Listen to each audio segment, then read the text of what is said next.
इस गर्मी के मौसम में ब्राइडल बेस बनाना और इस तरह से बनाना कि वो ख़राब भी ना हो, केकी भी ना हो, ग्रे भी ना हो और लॉन्ग डे स्टे भी करे, एक टास्क है। तो आज मैं आप लोगों के साथ बहुत ही ईजी वे में ब्राइडल बेस बनाने का मेथड शेयर करने जा रही हूँ, जो कि आपके लिए बहुत ईजी रहेगा। इसको लगाना, इसको बनाना मेथड बहुत ज़्यादा आसान है। इसके लिए मैंने जो बेसिक अपने प्रोडक्ट चुने हैं वो है क्रायोलॉन की टीवी पेंट स्टिक का, जो अक्सर सैलून में प्रोफेशनली यूज़ होती है जब हम ब्राइडल की बेस बनाते हैं, लेकिन इसको अप्लाई करना थोड़ा सा ट्रिकी होता है। तो आज मैं आप लोगों को बहुत ही ईजी वे में इसकी मिक्सिंग बताती हूँ। और जो मेरा सेकंड मेन प्रोडक्ट है वो है क्रिस्टीन का, जो कि क्रिस्टीन का पैनकेक ऑयल फ्री है। इस बेस को बनाने के लिए बड़ा ही परफेक्ट रहेगा, क्योंकि हमें जो बेस बनानी है वो स्पेशली समर के लिए बनानी है, ताकि वो बेस बहुत अच्छे से स्टे करे। समर बेस बनाने के लिए बड़ा ही परफेक्ट है। ठीक है, अब हम इसमें क्या करेंगे कि हमने इस पैनकेक में थोड़ा सा पैनकेक को स्क्रैच कर लेना है और ज़रा एहतियात से स्क्रैच करना है कि पैनकेक या हमारा प्रोडक्ट भी ख़राब ना हो। इसको क्वांटिटी आप देखिएगा कि मैंने बिल्कुल बराबर रखी है इसकी और टीवी पेंट स्टिक की। जब हम किसी भी बेस के मिक्सिंग में पैनकेक यूज़ करते हैं ना, तो वो उससे बेस बहुत ज़्यादा स्टे करती है, एक जगह टिक जाती है बेस। तो एक और इम्पॉर्टेंट टिप मैं आपको देने जा रही हूँ कि जब भी आपने ये मिक्सिंग बनानी है तो आपने शेड्स का बहुत ज़्यादा ख्याल रखना है। अब मैं जो पैनकेक है उसका शेड भी आइवरी लिया है और जो मेरी टीवी पेंट स्टिक क्रायोलॉन की है उसका शेड भी आइवरी लिया है। अगर इन दोनों के शेड में डिफरेंस होगा तो ऑब्वियसली आपका जो शेड निकल कर आएगा वो बहुत ज़्यादा ख़राब हो जाएगा और उसमें फ़र्क पड़ जाएगा। तो आपने शेड एक जैसे रखने हैं ताकि जब आपका शेड फाइनल हो और आप अप्लाई करें तो बड़ा प्रॉपर शेड निकल कर आए। और ये वाला जो शेड है ये हमारी जो एशियन ब्राइड्स हमारे पास आती हैं उनके लिए बड़ा ही परफेक्ट है। जो गंदमी रंगत होती है उसके लिए शेड बड़ा ही प्यारा लगेगा और बड़ा परफेक्ट निकल कर आएगा। तो यहाँ पे जो क्रायोलॉन की टीवी पेंट स्टिक है उसकी क्वांटिटी भी आपने उतनी ही लेनी है जितनी हमने एक पाउडर पैनकेक की क्वांटिटी निकाली थी। आप चाहें, अगर आप सैलून में काम कर रही हैं तो आप एक ही बार दिन भर में इस बेस को बना कर रख सकती हैं और ये बेस बिल्कुल भी नहीं ख़राब होगी। इस बेस को आप 1-2 हफ्ते के लिए भी रख सकते हैं। अगर आप अच्छे से कूल प्लेस में स्टोर करेंगी तो ये बिल्कुल भी ख़राब नहीं होगी। ठीक है, अब हमारे पास मेन 2 इंग्रेडिएंट आ गए हैं। मेन 2 जो हमारे पास चीज़ें हैं वो आ चुकी हैं एक अच्छी बेस बनाने के लिए। लेकिन जब हमारी पास कोई ब्राइड आती है तो अक्सर उनकी स्किन इवन टोन नहीं होती, या उसकी स्किन को बिल्कुल इवन करने के लिए ताकि उसके ऊपर हम फाउंडेशन अप्लाई करें तो हमें कोई ना कोई कंसीलर ज़रूर अप्लाई करना पड़ता है, कलर करेक्शन करनी पड़ती है। तो उसके लिए कंसीलर तो मोस्ट इम्पॉर्टेंट चीज़ है। तो कंसीलर मैंने डर्माकोल का यूज़ किया और उसका मैंने सिर्फ 1 ड्रॉप ही ऐड किया है, बहुत ज़्यादा नहीं ऐड किया है। इससे क्या होगा कि अच्छे से फुल कवरेज आ जाएगी। अगर आप पार्टी मेकअप भी कर रही हैं, अगर आप ब्राइडल मेकअप कर रही हैं तो कवरेज बहुत अच्छे से आएगी। 3 मेन इंग्रेडिएंट्स हो गए हमारे पास। अब हमें चाहिए इसकी कंसिस्टेंसी को एक अच्छे स्मूथ फॉर्म में लाने के लिए हमें इसमें कोई भी मॉइस्चराइज़र या मॉइस्चराइजिंग लोशन कुछ भी ऐड ज़रूर करना है ताकि इसकी कंसिस्टेंसी बड़ी अच्छी स्मूथ रहे और थोड़ी लिक्विड फॉर्म में आ जाए, क्योंकि हमारे पास जो पैनकेक है वो बिल्कुल पाउडर फॉर्म में है और जो पेंट स्टिक है वो भी स्टिक फॉर्म में है। तो हमें इसको थोड़ा सा लिक्विड बनाना है, जिसके लिए मैंने पॉन्ड्स का जो हमारे पास लोशन होता है, जो भी आपके पास मॉइस्चराइजिंग लोशन है वो आप ऐड करें।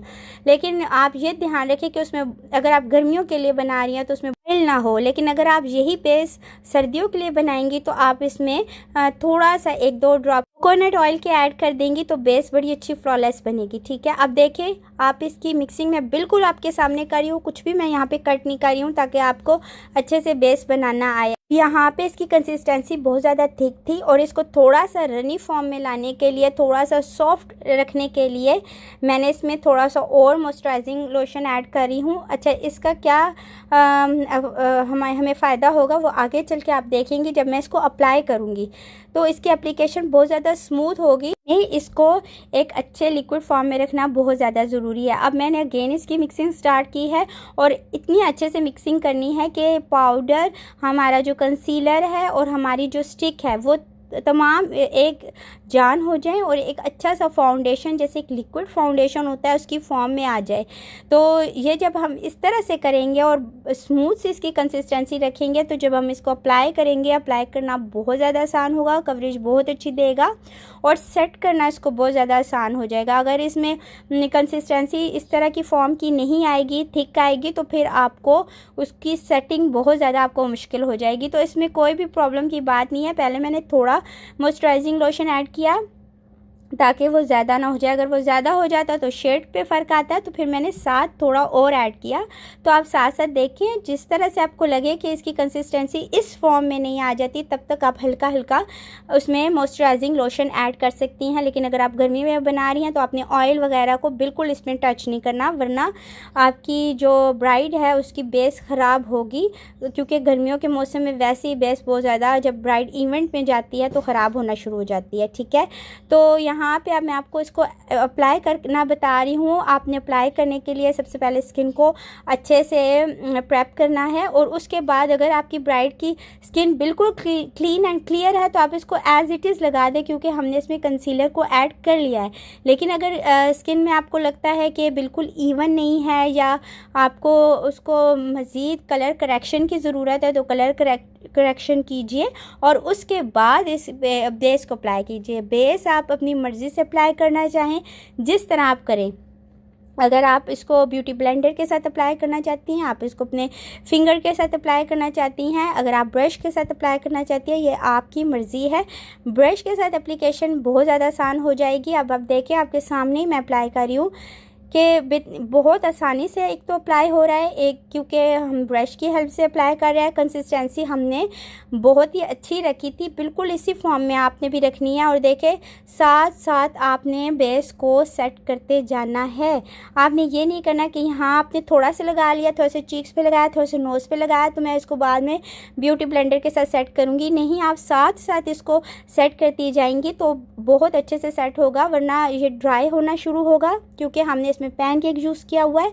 जब ये ड्राई होना शुरू होगा, फिर आपको सेटिंग बहुत ज़्यादा आपके लिए मुश्किल हो जाएगी। फिर आपको स्पॉन्ज गीला करना होगा और आपके टाइम बहुत ज़्यादा वेस्ट हो जाएगा। तो ये जो चीज़ मैंने बनाई है, एक तो ये बिल्कुल मिक्सचर है कस्टमाइज बेस का, इसमें आपको ज़्यादा स्टेप नहीं करने पड़ेंगे, ये आपका टाइम भी बचाएगी। तो आपने अपना टाइम को बचाना है और इसकी जब आप एप्लीकेशन करें तो बड़ी सीक्वेंस के साथ एप्लीकेशन करती जाए, और जहाँ जहाँ आप देखें कि कोई स्पेस खाली ना रहे, बिल्कुल इक्वल आपने इसको अप्लाई करना है। कि जहाँ आप देखें हल्की सी स्पेस खाली है, हल्की सी बेस पे थोड़ा सा और टच दें और उसको वहीं से उसको फ़ौरन से फाइन करें, उसको ठीक करें।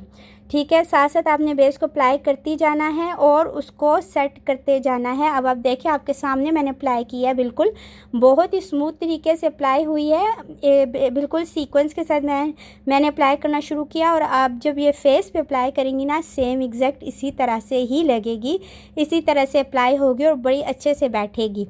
और ये साथ साथ खुद ही सेट होती जा रही है। अब आप जब टीवी पेंट स्टिक हम क्रायलॉन की लगाते हैं, तो जब हम उसको अप्लाई करते हैं तो उसके बाद हम जब उसको सेट करते हैं तो काफ़ी टाइम लग जाता है और थोड़ी मेहनत तलब काम होता है। लेकिन यहाँ पे आप देखें कि मेरी कोई मेहनत नहीं लग रही, जस्ट मैंने एक बार मिक्सचर तैयार किया और मैं ब्रश से आराम से, जैसे आप आराम से एक स्मूथ तरीके से उसको अप्लाई करती जाएंगी और वो अप्लाई होती जाएगी। ठीक है, और ये इतनी अच्छी और ज़बरदस्त बेस बनेगी जो किसी भी अच्छे महंगे ब्रांड की बेस को compete कर सकती है।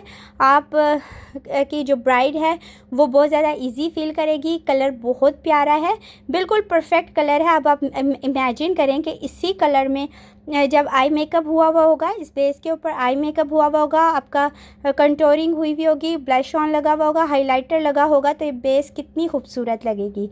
ठीक है, तो बेस का जो एप्लीकेशन का काम यहाँ पे हो गया कंप्लीट। लेकिन एक स्टेप जो कि मोस्ट इम्पॉर्टेंट है वो करना बहुत ज़रूरी है, वो है इसकी सेटिंग। अभी ये बेसिकली तो सेट हो गई है, लेकिन आपने जो ट्रांसलूसेंट पाउडर होता है उसके साथ इसकी सेटिंग बहुत ज़रूरी है करना। आप कोई भी अच्छा ट्रांसलूसेंट पाउडर लीजिए और उससे इसकी सेटिंग कीजिए पफ के साथ। और जो मैं APK का यूज़ कर रही हूँ, और आप देखें कि बेस जब सेट होगी, मैंने पानी डाल के भी उसमें आपको दिखाया कि कितनी ज़्यादा परफेक्ट तरीके से बेस बनी है। आई होप पसंद आई होगी। दुआ में याद रखिएगा। अल्लाह हाफिज़।